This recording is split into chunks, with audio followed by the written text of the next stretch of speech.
And that's why I'm never going to give you up. What's going on, everybody? This is the Cover Band Confidential podcast, the podcast for cover band musicians and band leaders to learn how to rock more while also sucking less. In Atlanta, Georgia, I'm Adam Johnson. In Greensboro, North Carolina, this is Dan Ray. That got melodic. I don't know. I don't know where that. I was doing kind of a bleep blorp. I don't know. Yeah. Sometimes, you just have a day. So, I mean, I've been working all weekend, not the way that Loverboy is talking about, but no, they're working more for like the weekend. Right. I'm working the way that like Pink Floyd is talking about. Ticking away the moments that make up your dull day? Yeah.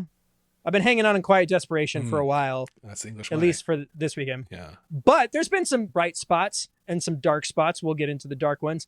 But one of the things we did yesterday, because I was forced to sit in front of a computer, is we had ourselves a nice little Patreon happy hour and got to hang out with some folks. That was fun. Yeah, it was great. So that's where I'm at so far. How about you? Had a rehearsal today for the show that's next week. We're bringing in, this show will probably be at least a quarter, maybe a third new material. And we're committed that the next few shows are going to be like that. So we did not have the full house of band there. I'm going to spend a little time on Zoom with bassist sometime this week to walk through some of those new things. But they were her suggestion, most of them, so she'll know them well. And I think we're pretty much ready to go. We're finally laying in some of the obligatory ones. We're doing Jenny. We're doing Jesse's Girl. We're like laying in some of the ones that I don't know what you'd say, that we just haven't done them. We just haven't done them. Well, so it's interesting you say that because like we as an 80s band have never played Jenny. Really? I've played it in other bands and I've covered it in other groups. It's just never been one that's like been the top of the list for some reason. Right. I don't know. Right. To me, it feels just like one of those like, it's not my favorite. It's not my favorite. But I understand people dig it. I like the riff a lot. I think it's nostalgic enough. It'll hit hard on that measure. So we'll see. I don't know. We're not committed to keeping any of these necessarily, but we'll try it. Well, good. I'm not sure if we're having rehearsal this week. So for those of you who have been keeping tabs on the saga that is this Friday the 13th show, it is off again. Oh. There was apparently a bit of miscommunication with us and the venue owner, and we had literally started posting. We created the artwork for the flyer and started teasing it out in like the IG grid style layout. And I posted 2 of those before the guy was like, "Hey, it's not going to work." And so I had to pull all of that stuff off, and it's pretty frustrating. Yeah. Now, even with the disappointment that comes with that whole situation, we are probably going to work with them again because, frankly, they've got a great venue and it's in the part of town that we want to be in. So we're just trying to figure out the next move. One thing that I've been teasing about that is apparently moving forward is we got an offer to go and do an early morning kickoff session for like a corporate event. It's in Greenville, South Carolina, which is very far away from Greensboro, North Carolina. It is. Where Dan lives. Yep. Which is very confusing, especially to my wife, who's like, "By Dan," and I'm like, "No." Well, still it's no. worse than that. There's also a Greenville, North Carolina. See? Yeah.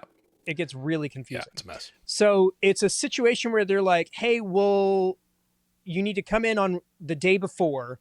It's a weekday thing, because we want you to start like 7:45 a.m. And we want you to play for like 30 minutes and then 15 minutes at the end of this thing. And the budget, I'm not at liberty to talk about quite yet, but it's about double, nearly triple what we normally charge. Wow. And we're not in charge of anything other than backline and our in-ears. All right. Everything else is being provided. Nice. So that contract went out. So I feel fairly comfortable talking about it. And, things have been moving and grooving, and we've got stuff.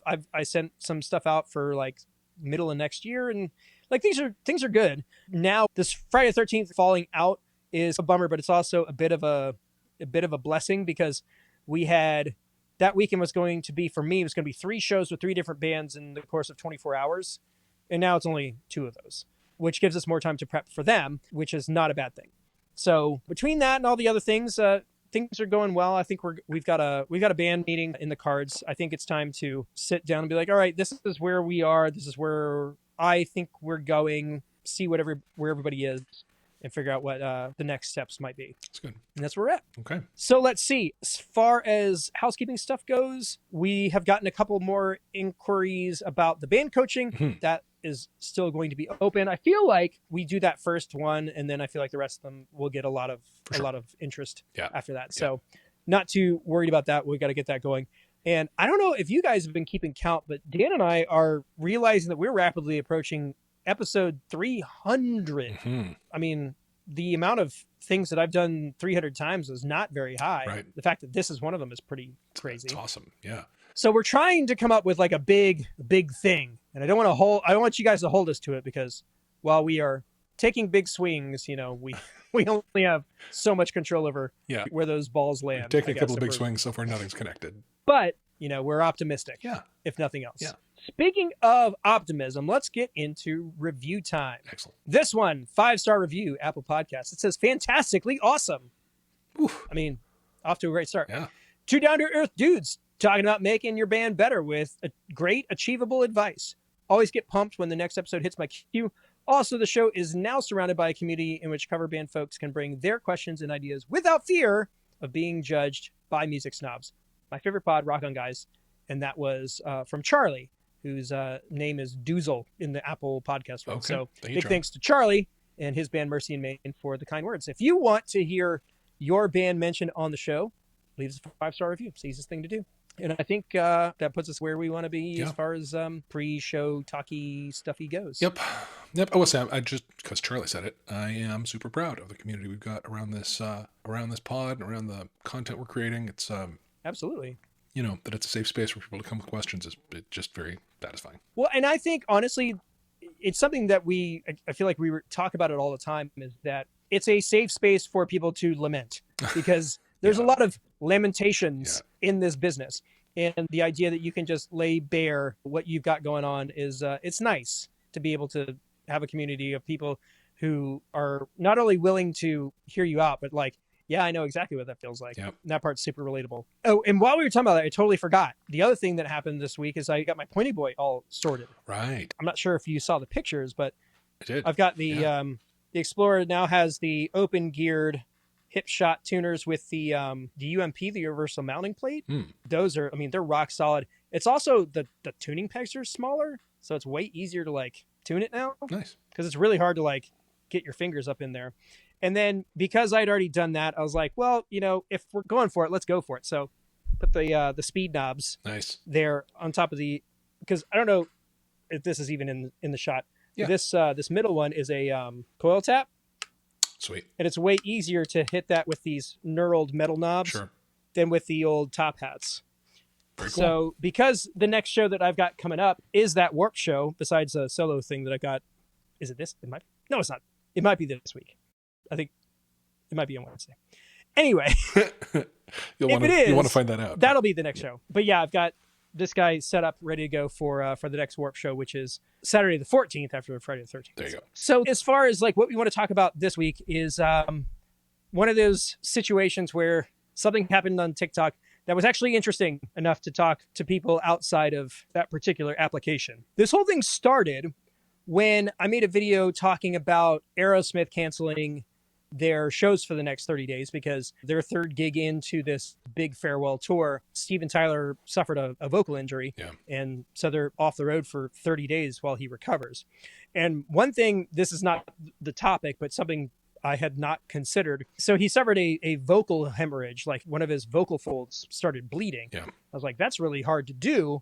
And somebody was like, it's actually not, especially when you're on NSAIDs or blood thinners. So that was kind of scary because like, I don't know how many times I've showed up to a gig where I've taken Tylenol or whatever, but apparently if you're on NSAIDs, blood thinners, or those kinds of medications, your likelihood of experiencing that kind of injury is exponentially higher, which is pretty scary. Yeah.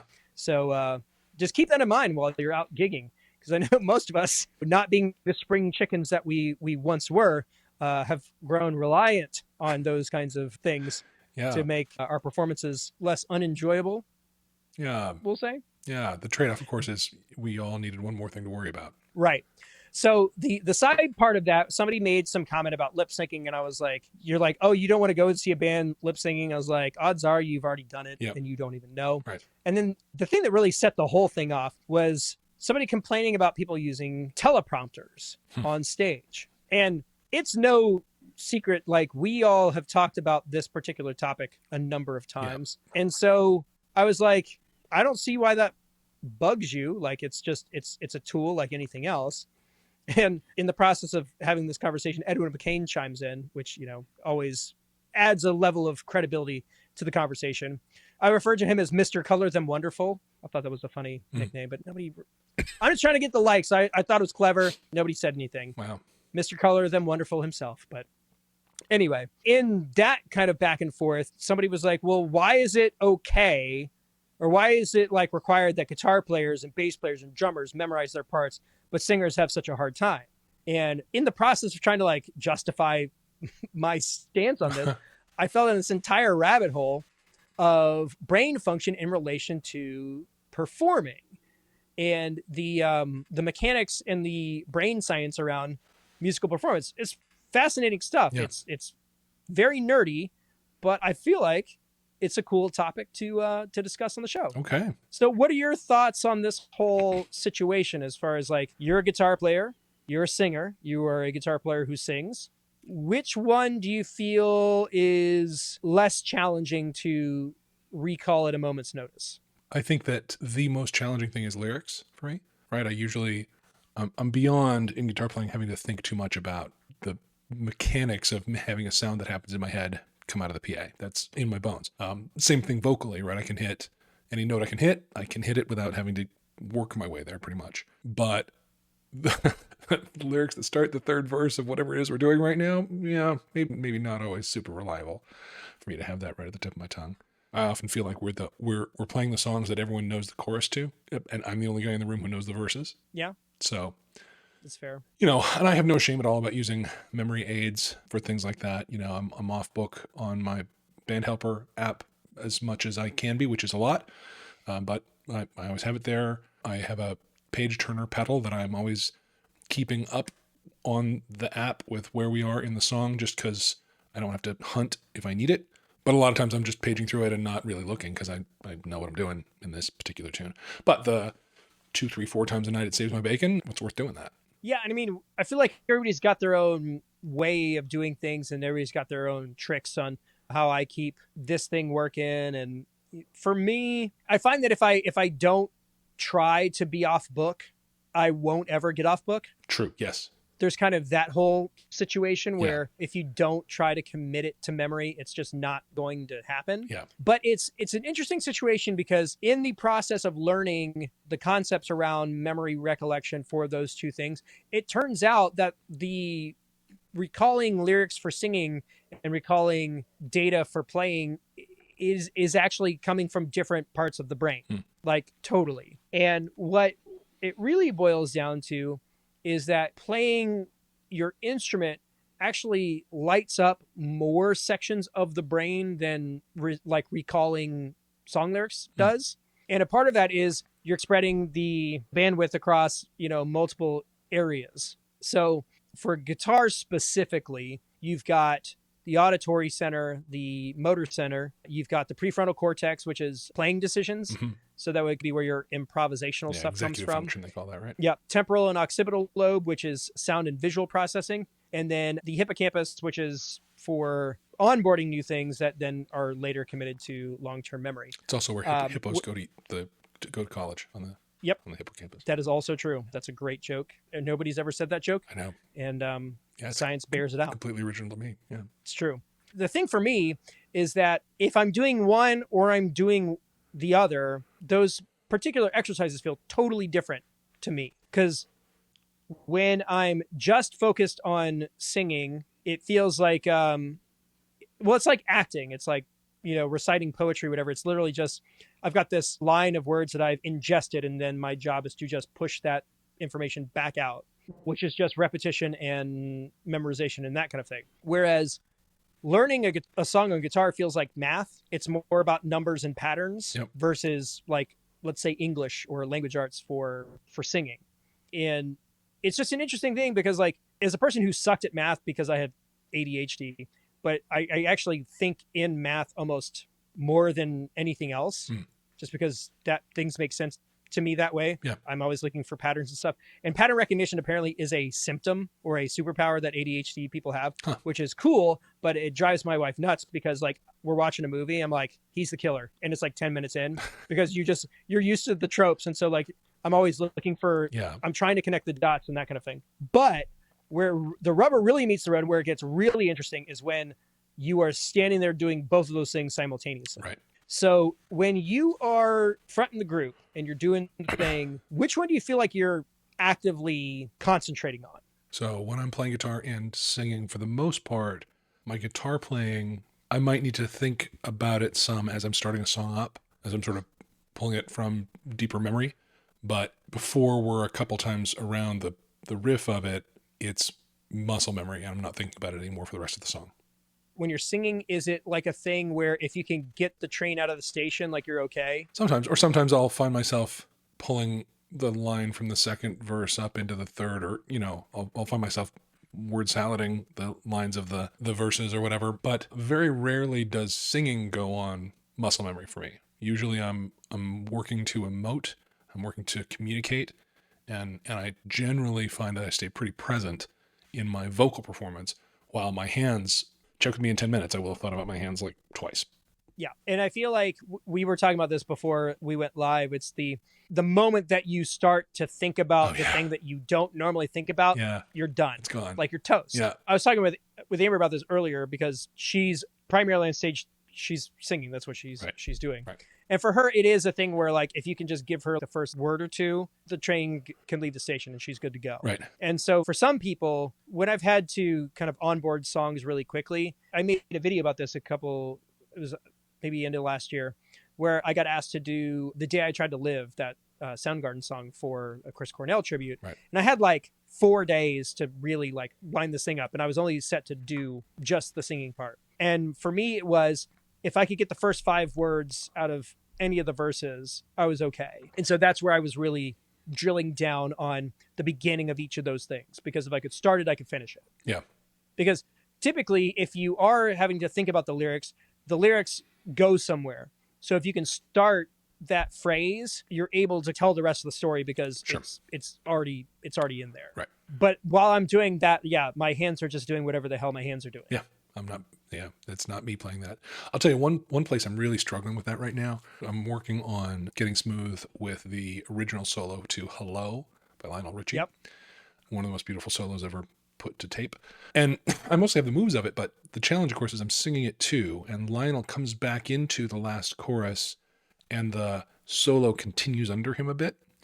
Yep. And so I'm working to get all that to happen at once. And the phrase he sings over top of is a repetition from earlier in the solo. And then, but that walk up is syncopated. Right. So you're doing the hello, is it me you're looking for? And there's boop, boop, boop, boop, boop, boop. Yeah. While you're doing this very like lyrical, flowy. Oh man. Yeah. That's not actually, that isn't the part I'm struggling with. It's about coming back into the hello, like right on the beat. While you're doing it,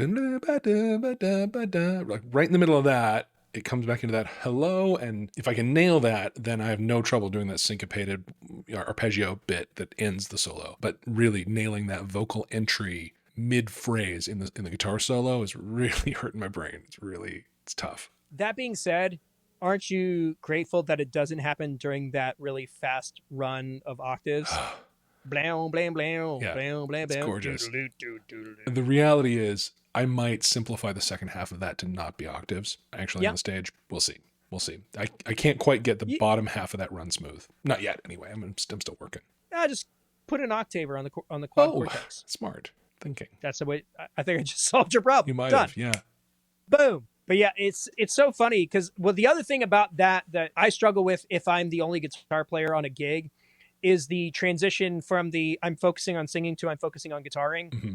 So like that particular song, you've got this little window where you're done singing to prep for that guitar solo to start. Yes. The one that really always kicks my butt is the guitar solo for Jesse's Girl. Because the transition is like, it's literally, you don't even have a bar, you have a count. So it's, why can't I find a woman like that? Do. And you got to be right in the zone. That's where I always have a hard time when I'm having to shift gears from one responsibility to the other. Yeah. And it comes in on something a little bit atonal and angular. I blame Neo Giraldo for all of my problems. Sure. Fair. He's pretty much, they're all bad because of him. Right. So yeah, I think it's a really fascinating thing, and you brought up another good point about the melodic component versus the rhythmic component. And as a person who primarily sings while playing guitar, the moments where I have had to sing while playing bass very different story. Sure. Because the thing that you are focusing on totally shifts. Yes. You've got less going on this hand for the most part, and by this hand I'm talking about the left hand because you guys aren't necessarily watching this. But the fretting hand, you're doing less work because you're holding the roots down for the most part. But the rhythmic component is always focusing on what the kick is doing, which is something that guitar players don't do typically. I don't focus on that at all for the most part. And the idea that you would be playing things that are against the rhythmic delivery of the vocals, which is pretty much the norm for everything, unless you're playing like diamonds on the roots or that kind of thing. Yeah. Well, how I've always thought about this is vocals and bass are both melodic instruments. Yep. Guitar is basically percussion. Right? I mean, it's when you're a rhythm guitarist, it's just rhythm. There's no melody to think about. But having two melodies happening at the same time in your head, very difficult. So that's why I've always found bass playing and singing at the same time to be, I mean, I never mastered it. It's a big challenge. That was one of like the funnest thing about playing bass when I was in that original group Power Trio. My job was like I was playing bass and doing harmonies for the most part. Yeah.